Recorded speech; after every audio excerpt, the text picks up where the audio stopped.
America का सबसे खतरनाक जेल एल्काट्राज जेल नाम तो सुना ही होगा। यह जेल पानी के बीचों बीच स्थित है और यह जेल कैलिफोर्निया के सैन फ्रांसिस्को खाड़ी में अल्काट्राज द्वीप पर स्थित है। यह एक पूर्व अधिकतम सुरक्षा वाली संघीय जेल थी जो सैन फ्रांसिस्को के तट से लगभग 1.25 से 1.5 किलोमीटर दूरी पर है। चारों तरफ ठंडा और तेज समुद्री पानी, ऊंची दीवारें और गार्ड टावर होने के कारण इसे अटूट जेल, इनएस्केपेबल प्रिजन कहा जाता था। एल्काट्राज जेल के कुल 4 प्रमुख ब्लॉक है। पहला ए ब्लॉक, शुरुआती सेल। दूसरा बी ब्लॉक, सामान्य कैदियों के लिए। तीसरा सी ब्लॉक, सबसे ज्यादा कैदियों वाला हिस्सा। चौथा डी ब्लॉक, आइसोलेशन यानी एकांतवास, सबसे खतरनाक या अनुशासन तोड़ने वाले कैदियों के लिए। हर सेल केवल 5 फीट x 9 फीट का होता था। आइए आपको विस्तार से हर ब्लॉक के बारे में बताते हैं। पहला ए ब्लॉक। ए ब्लॉक को म्यूजियम ब्लॉक भी कहा जाता है क्योंकि आज जब लोग अल्काट्राज घूमने जाते हैं तो यह हिस्सा उन्हें ऐतिहासिक महत्व के रूप में दिखाया जाता है। ए ब्लॉक अल्काट्राज का सबसे पुराना और कम इस्तेमाल होने वाला हिस्सा था। यहां 64 सेल थे, लेकिन इसकी जर्जर हालत के कारण इसका उपयोग सीमित रखा गया। यह जेल का सबसे पुराना हिस्सा था और 1912 में बनकर तैयार हुआ था। जब इसे फेडरल जेल 1934 बनाया गया तब तक इसकी हालत काफी पुरानी और जर्जर हो चुकी थी। ए ब्लॉक में लगभग 64 सेल्स थे। फेडरल जेल बनने के बाद ए ब्लॉक का इस्तेमाल बहुत कम किया जाता था। यह हिस्सा ज्यादातर भंडारण, स्टोरेज या अस्थायी बंदी रखने के लिए प्रयोग होता था। कई बार यहां उन कैदियों को रखा जाता था जिन्हें सजा देने से पहले या किसी और ब्लॉक में शिफ्ट करने से पहले थोड़े समय के लिए रोका जाता था। B block. बी ब्लॉक को अल्काट्राज जेल का सबसे महत्वपूर्ण ब्लॉकों में से एक माना जाता था। जब 1934 में अल्काट्राज को फेडरल पेनिटेंशियरी बनाया गया तब बी ब्लॉक को कैदियों के नियमित ठहराव, रेगुलर हाउसिंग के लिए इस्तेमाल किया गया। इसे कई बार ब्रॉडवे नाम से भी बुलाया जाता था क्योंकि यह ब्लॉक जेल के बीच से गुजरता था और दोनों ओर लंबे लंबे सेल की कतारें थीं। बी ब्लॉक में लगभग 336 सेल्स थे।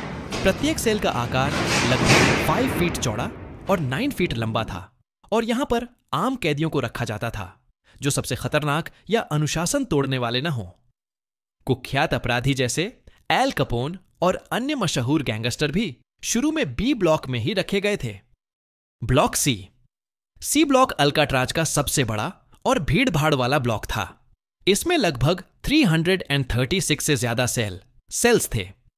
यह बी ब्लॉक के पास ही स्थित था और संरचना में उससे बहुत मिलता जुलता था।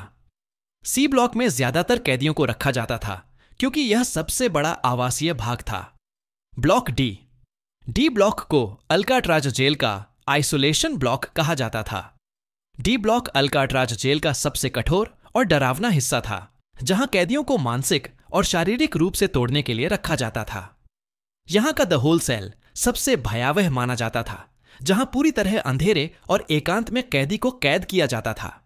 डी ब्लॉक में लगभग 42 सेल्स थे। इनमें से कई सेल आइसोलेशन और कुछ सेल द होल नाम से मशहूर थे।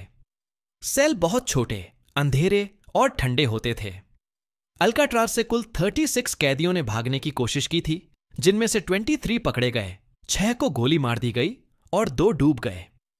जून 1962 में हुए सबसे प्रसिद्ध भागने में 3 कैदियों फ्रैंक मॉरिस, जॉन एंगलिन और क्लेरेंस एंगलिन ने भागने का प्रयास किया था, जिसके बाद से वे लापता हैं और माना जाता है कि वे डूब गए होंगे। हालांकि उनके शव कभी नहीं मिले।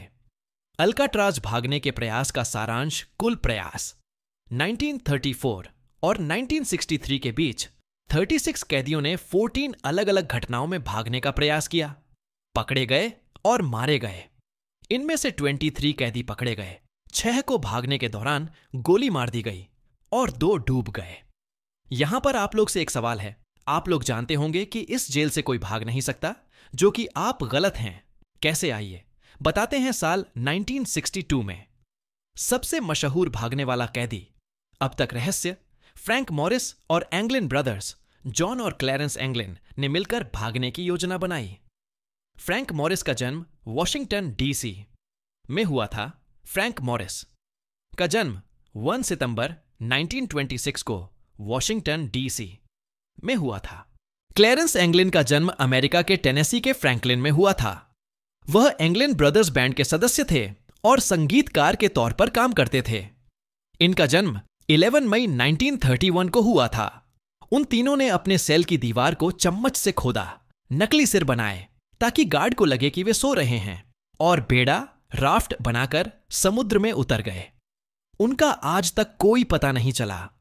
उन्होंने 6 महीने तक एक विस्तृत भागने की योजना बनाई, जिसमें कागज की लुगदी से बने नकली सिर, रेनकोट से बनी एक बेड़ा और जेल के वेंटिलेशन से होते हुए जेल से बाहर निकलने का रास्ता शामिल था। FBI ने मान लिया कि वे समुद्र में डूब गए होंगे, लेकिन कई लोग मानते हैं कि वे सफलतापूर्वक भाग निकले और जिंदा रहे। यह घटना फिल्म और डॉक्यूमेंट्री का सबसे चर्चित विषय है। 1.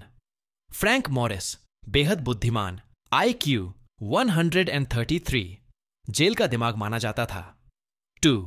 जॉन एंगलिन और क्लैरेंस एंगलिन, दोनों भाई पहले भी जेल से भागने की कोशिश कर चुके थे। 3. एलन वेस्ट शुरू में इनके साथ योजना में शामिल था, लेकिन भाग नहीं पाया।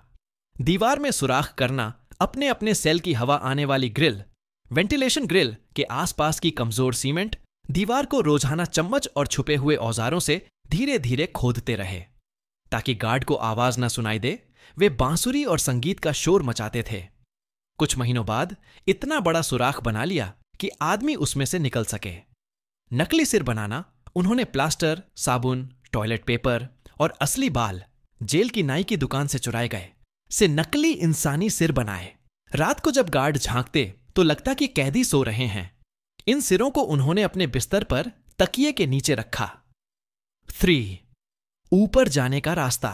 दीवार तोड़ने के बाद वे पीछे की यूटिलिटी कॉरिडोर में पहुंचे। वहां से ऊपर की छत तक चढ़ने के लिए रस्सियां बनाई। कई महीनों तक उन्होंने यह रास्ता गुप्त रूप से तैयार किया।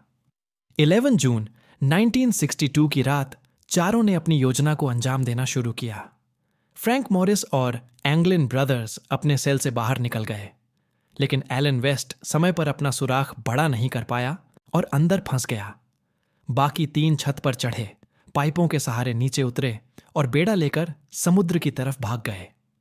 6. सैन फ्रांसिस्को की खाड़ी पार करना। वे लोग रात में ही बेड़े पर बैठकर सैन फ्रांसिस्को की खाड़ी बे में उतर गए।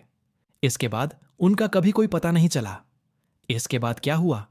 अगले दिन सुबह गार्ड्स ने नकली सिर देखे और समझ गए कि कैदी भाग चुके हैं। पूरे अमेरिका में खोज शुरू हुई। FBI ने 17 साल तक जांच की और 1979 में केस बंद कर दिया, यह कहकर कि वे शायद डूब गए होंगे, लेकिन उनके शव कभी नहीं मिले। रहस्य आज तक कई गवाहों ने दावा किया कि एंगलिन ब्रदर्स बाद में ब्राजील या मेक्सिको में देखे गए। 2013 में FBI को एक पत्र मिला जिसमें लिखा था, मैं जॉन एंगलिन हूं, हमने भागने में सफलता पाई थी।